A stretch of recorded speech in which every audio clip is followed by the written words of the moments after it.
Vieni dalykai keičiasi, kiti išlieka tokie patys. Tik kuri valtį ilgai išliekančiam lauko medienos grožiai.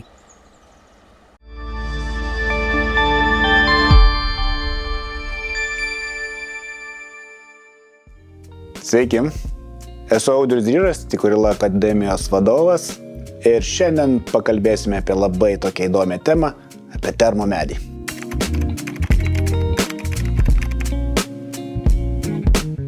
Šiuo atveju termomediena tai bus įprasta, dažniausiai šiaurietiška pušis, eglė, termiškai ir apdorota karštyje ir karuose. Toks apdorojimas pakeičia pačios medienos struktūrą. Iš dalies suyra visos tos medžiagos, kurios patinka vabzdžiams. Lygiai taip pat suyra tie vamzdeliai, kuriais gyvoji medienoje tekėdavo vanduo. Tad ta mediena į save jau vandens įgers kur kas mažiau nei įprasta mediena. Čia yra pagrindinis turbūt pliusas šitos medienos, jinai stabili. Stabili dėl savo to terminio apdorojimo.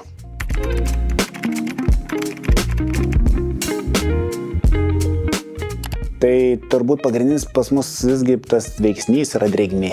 Drėgmė, temperatūra šitoje vietoje irgi, tie šalčio ciklai medžiai nepatinka, bet atsparumas, natūralus atsparumas šitos medienos drėgmiai, matmenų stabilumas ir ta tokia karamelinė rusva spalva tikrai daugelio užkariavo širdis. Ir pati mediena yra tikrai draugiška, būtent terasai, ant jos stovėt basa koja labai malonu, jis nei per daug neįkaista ir nesišerpetoja.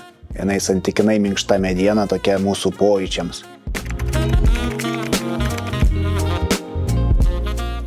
Turbūt tik dalis tiesos. Jeigu kalbėsim apie teisingai įrengtą fasadą, turbūt jis gerai tarnaus mums ir 5 ir 10 metų be papildomų apsaugų. Bet jeigu kalbėsim apie tokias jautresnės vietas kaip terasa, patys gamintojai terasinių tų lentų termomedienos, termiškai apdorotus, rekomenduos jas alėjuoti. Mes nušausim 2 zuikius.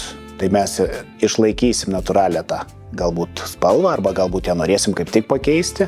Alėjimas apsaugos medieną nuo tokio jau mini skilinėjimo, kas su termomediena pastebima bus po kokių metų, 2, 3, 4, bet skilinėjimas bus žymiai mažesnis nei su įprasta mediena, bet su aliejais mes tą procesą galim nukelti dar į tolimesnius laikus. Ir turiu paminėti, kad visi Tikurilos medienai skirti gaminiai tinka ir termiškai apdorotai medienai. Terasoms numeris 1 bus terasinis aliejus. Valti plus Terasoil be konkurencijos. Jeigu kalbėtume apie fasadus, tai tenai naudojamos dažyvės. Dažyvės šiek tiek galbūt gražiau atskleidžia visą tą spalvinį koloritą medienos ir kelių sluoksnių sistema užtikrina tą tokį gražų ilgalaikį vaizdą. Ir čia mes galėsim naudoti 2 tipų dažyvės, arba tokios, kurios neformuoja stipriai išreikštos plėvelės, kaip Valti plus Color dažyvė, arba tokia jau šiek tiek į laką panaši dažyvė su ilgesniu žymiai tarnavimo laiku Valti plus Complete. Spalvinis koloritas bus tikrai tas toksai platus. Mes galėsim rinktis iš tokio, galima sakyti, populiariausio spalvino Valti, kuriame atspalvių mes galim rasti link 50. Ir čia dažnai naudojami tie tai vadinami ir gamintojai kartais jos mėgsta vadinti termo atspalviai. Tai yra kodai 5051, 5071.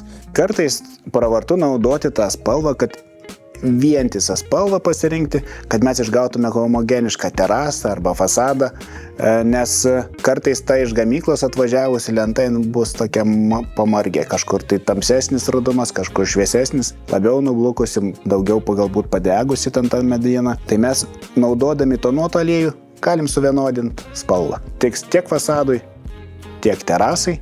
Dar vienas sprendimas, kurį galima būtų rinktis su termomediena, būtų ją uždažyti. Irgi variantai galimi.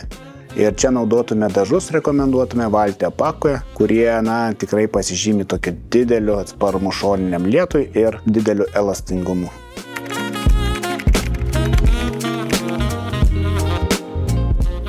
Pats medienos tas virsmas, kaip procesas, yra neišvengiamas. Ir jeigu mes turim pradinę tą medienos rudą spalvą, jinai mums ganėtinai greitai nuo ultravioleto išdegs ir tapsi tokia plieno pilkumo, tikrai spalva simpatiška, graži. bet nehomogeniška. Jis bus ten, kur daug ultravioleto. Mes tą pilkumą turėsim gan greitai, po 3-6 mėnesių jau matysim pirmosius požymius, o jis pilnu tempu išryškės mums po metų 2. Tai fasadam dažnu atveju tai bus viskas tvarkoje. Bet jeigu kalbėsim apie terasą, ta terasa šiek tiek pradeda išporėti, lengviau išsilaikyti nešvarumam, žiedadulkėm ir po 3-4 metų, jeigu ta terasa nieko nedaryta, jinai atrodys prastai.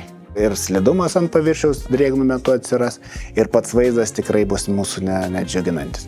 Tokiu atveju mums reikėtų ją apsaugoti, naudojant aliejus. Aliejus tarsi grąžina medžiui tą tokį paviršinį, tą tokį gyvumą ir apsaugą šiuo atveju.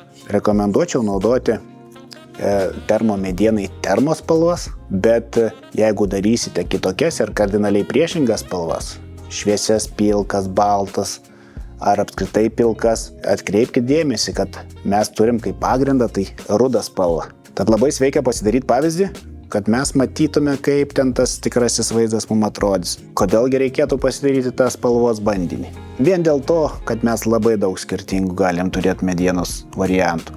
Galim turėti grubesnę medieną, galim turėti lygiai sušlifuotą medieną. Galim turėti žaliai impregnuotą, rudai impregnuotą termomedieną, šviežią pušį, eglę, ąžuolą. Visi jie turės skirtingą savo pradinę spalvą. Tai aliejus, kaip pusiau skaidrus, šiek tiek mums atskleidžiantis tos medienos paliekantis spalvos produktas, visais tais atvejais gausi šiek tiek skirtingas. Ta reikia turėti omeny. Pasidarykit pavyzdį, tik tuomet galėsit taip jau realiai nuspręsti, kad ta spalva su jūsų mediena tikrai jam tinka. Vieni dalykai keičiasi, kiti išlieka tokie patys. Tik kuri valtį ilgai išliekančiam lauko medienos grožiai.